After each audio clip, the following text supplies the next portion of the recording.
The topic is the Civil Rights Act of 1964, and we're talking to Dr. Lewis V. Baldwin from Vanderbilt University.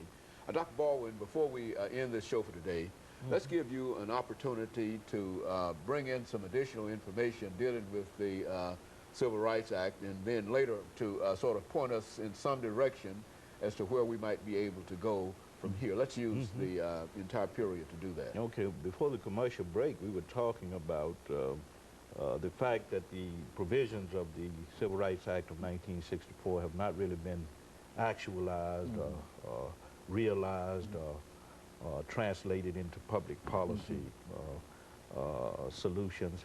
I think in 1965 we needed the Voting Rights Act because part of the provisions of the Civil Rights Act had not been fulfilled. If you look at the Civil Rights Act of 1964, you'll notice that one aspect of it dealt with voting. But there were no specific guidelines about how people should register, about how the government should monitor voting activity and that kind of thing. So we needed the Civil Rights Act of 1965. Had to be added as another piece of civil rights legislation. When Dr. King was killed, before he was killed in 1968, he made a comment about all of these pieces of legislation, and he put the responsibility for the failure of these pieces of legislation on the federal government, because he felt that it's one thing to adopt, to introduce, to pass civil rights legislation. It's quite another to provide the resources for the implementation of these pieces of civil rights legislation. So we're dealing with that problem of legacy, as Dr. King raised it, with respect to civil rights legislation. And so the resources are not there, even now, in terms of now. How would you bring the this whole question that we have dealing with affirmative action and quotas and et cetera? Is that really considered to be part of the civil rights legacy of movement? I mean, how would you put that in? I would say that the Civil Rights Act of 1964 certainly contributed to this. You speak of affirmative action, you speak of quotas, you speak of reparations, what Dr. King once called compensatory measures. I think you have to see it in relationship to what happened in 1964 with the Civil Rights Bill. But the fact that these particular issues are still being raised in 2004, 40 years after the Civil Rights Act of 1964, tells us something. And that is that for some reason we have not been able to resolve the problems surrounding civil rights, surrounding economic justice, surrounding equal opportunity and social justice in our society. Somehow or another, we are still wrestling with the same problems. Now, would you suggest that when we think in terms of economic justice, that it took us almost 40 years to deal with what might be considered the most important elements, and that's public accommodation and voting rights and et cetera. And now we've only had an opportunity now to get around to dealing with Title VI and some of the other aspects of it, and that it might be time to deal with those particular aspects of it. Well, what we have come to see over the last 40 years is that even though the Civil Rights Act of 1964 guaranteed job opportunities, equal employment opportunities, education, that if you don't have the financial resources, it doesn't mean much. You can have equal opportunity, but equal access to restaurants, hotel, educational institutions, but if you don't have the money or the resources to find your place in these institutions, then it becomes problematic. And the 64 Civil Rights Act did not address that. The problem of economic inequality and the lack of economic empowerment, not only in black communities, but in other minority communities and among women as well. And so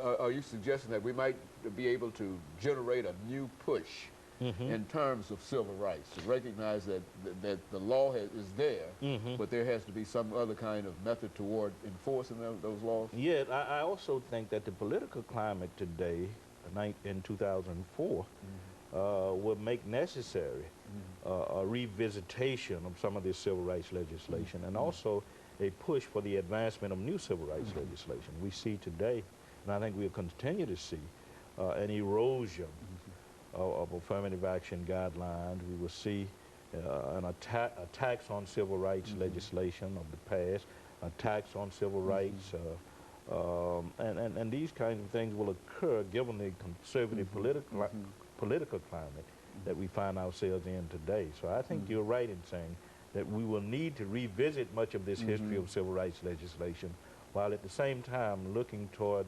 the possibility of enhancing this kind of legislation in the future.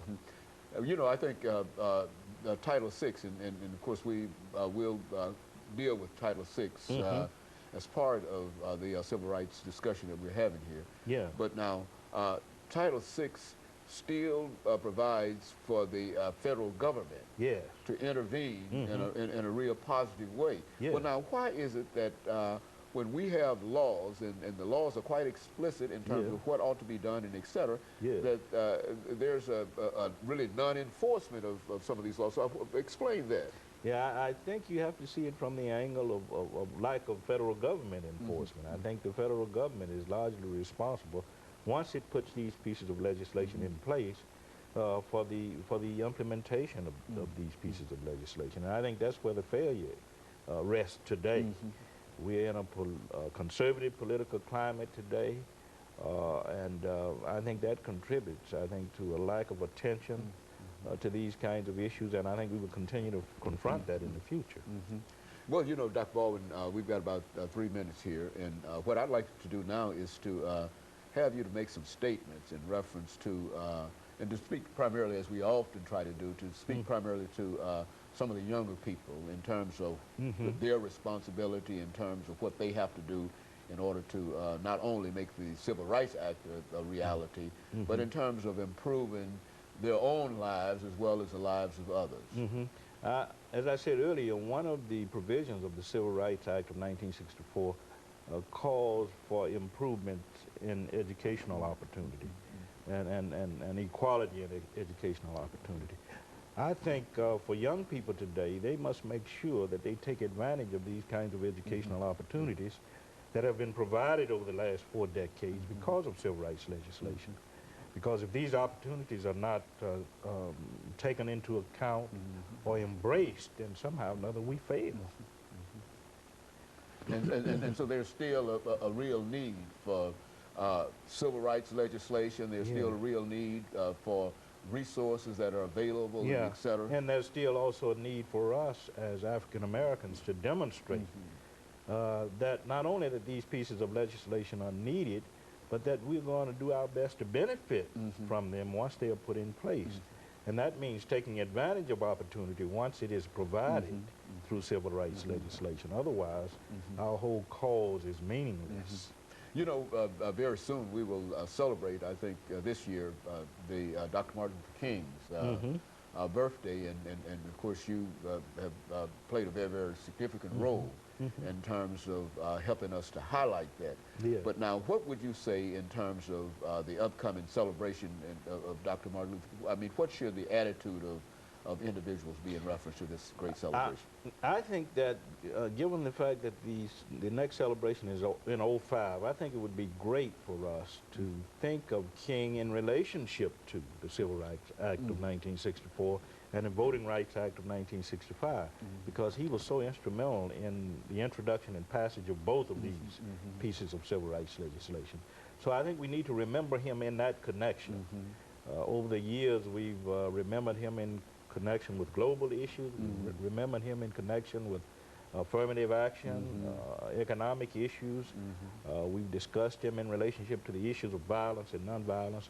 But I think the next celebration should be devoted to viewing him and celebrating him in relationship to the Civil Rights Act of 1964 and the Voting Rights Act of 1965. And of course, that would be a great way to honor Dr. King in this upcoming celebration. And also to rekindle our commitment to the fulfillment of these pieces of legislation.